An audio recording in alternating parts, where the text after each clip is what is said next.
চিকিৎসার অভাবে দৃষ্টিশক্তি হারাতে বসেছেন বেসরকারি বিশ্ববিদ্যালয়ের শিক্ষার্থী কাউসার আহমেদ ফয়সাল। জুলাই-আগস্ট গণ অভ্যুত্থানে ফয়সালের চোখে লাগে পুলিশের ছোড়া গুলি। বিশেষজ্ঞ চিকিৎসক চোখ বাঁচাতে বিদেশে যাওয়ার পরামর্শ দিলেও তা সম্ভব হচ্ছে না দরিদ্র পিতার পক্ষে। সরকারের পক্ষ থেকে সহযোগিতার হাত না বাড়ানোয় ক্ষুব্ধ এবং হতাশ জাতির এই বীর সন্তান। আসাদুজ্জামান নূরের তথ্য এবং ছবিতে মাজহারুল আমিন শুভর রিপোর্ট। পড়ালেখার পাশাপাশি খেলাধুলাতেও কাউসার আহমেদ ফয়সাল ছিলেন অনন্য। বিভিন্ন প্রতিযোগিতায় হয়েছেন সেরা, পেয়েছেন পুরস্কারও।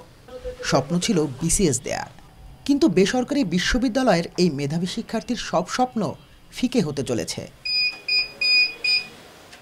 বৈষম্য বিরোধী ছাত্র আন্দোলনে শুরু থেকেই সক্রিয় ছিলেন ফয়সাল ও তার ছোট ভাই ফাহিম। ঘাত প্রতিঘাত পেরিয়ে 5 আগস্ট সাবেক প্রধানমন্ত্রী শেখ হাসিনা দেশ ছেড়ে পালিয়ে গেলে প্রাইম ইউনিভার্সিটি থেকে বিজয় মিছিল নিয়ে মিরপুর 10 নম্বর যান তারা। সেখান থেকে মিরপুর মডেল থানার সামনে গেলে ছাত্র জনতার উপর পুলিশের এলোপাতাড়ি ছোড়া দুটি গুলি এসে ফয়সালের বুকে লাগে, আর একটি গুলি লাগে চোখে। মুহূর্তেই জ্ঞান হারিয়ে ফেললে তাকে ধরাধরি করে হাসপাতালে নেওয়া হয়।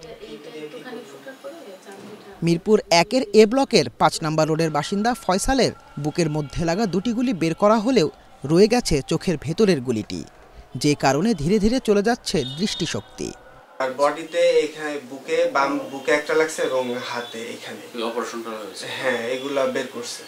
চোখের গুলিটা কি এখনো? চোখের গুলিটা এখনো ভিতরে রয়ে গেছে। এখন ওইটার কারণে আর কি আমার মানসিক অবস্থা আর কি অনেক বেশি খারাপ এবং আমার শরীরের অবস্থাটা অনেক বেশি খারাপ, যার কারণে আমার মাথা ব্যথা হয়। ওইটার কারণে আমি কন্টিনিউয়াসলি একটা মাথা ব্যথার ভিতরে আর কি ভোগ করতেছি। চোখে গুলি থাকায় মাথায় প্রচণ্ড ব্যথা করে তার। পড়াশোনা করতে পারছেন না ঠিকমতো। দিন দিন নিস্তেজ হয়ে যাচ্ছে শরীর। উন্নত চিকিৎসার জন্য চীনের বিশেষজ্ঞ চিকিৎসক দল তাকে বিদেশে যাওয়ার পরামর্শ দিলেও আর্থিক সংকটে ক্ষুদ্র ব্যবসায়ী পিতা মোহাম্মদ ফরিদ হোসেন নিজের অসহায়ত্বের কথা বলতে গিয়ে কান্নায় ভেঙে পড়েন।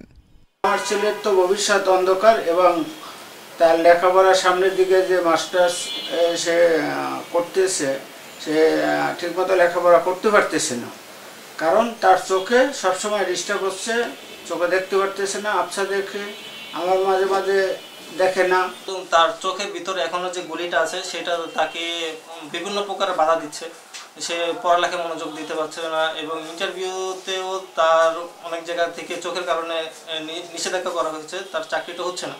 সরকারের কাছে আমার আবেদন, সরকার দেখুক, সরকার আমার ছেলেরা নিয়ে বাইরে নিয়ে ট্রিটমেন্ট করুক, আমার ছেলের চাকরি দেখ, বড় কিছু করুক আমার ছেলের, এটা আমরা চাই সরকারের কাছে, আমাদের দাবি।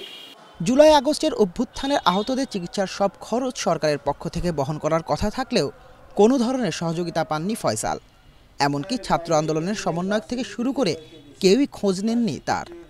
এ পর্যন্ত আমাকে কেউ এইভাবে আর্থিকভাবে কোনো সাহায্য সহযোগিতা এবং সরকার কর্তৃক কোনো ধরনের অনুদান আমি এখন পর্যন্ত পাইনি এবং কেউ আমাকে দেখতে আসে সরকার কর্তৃক। আমি শুনছি মানুষের কাছে, এরকমও কিছু হয় নাই।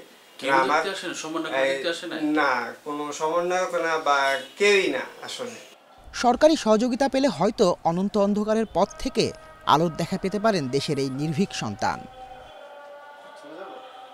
মাজহারুল আমিন শুভ, এশিয়ান টেলিভিশন।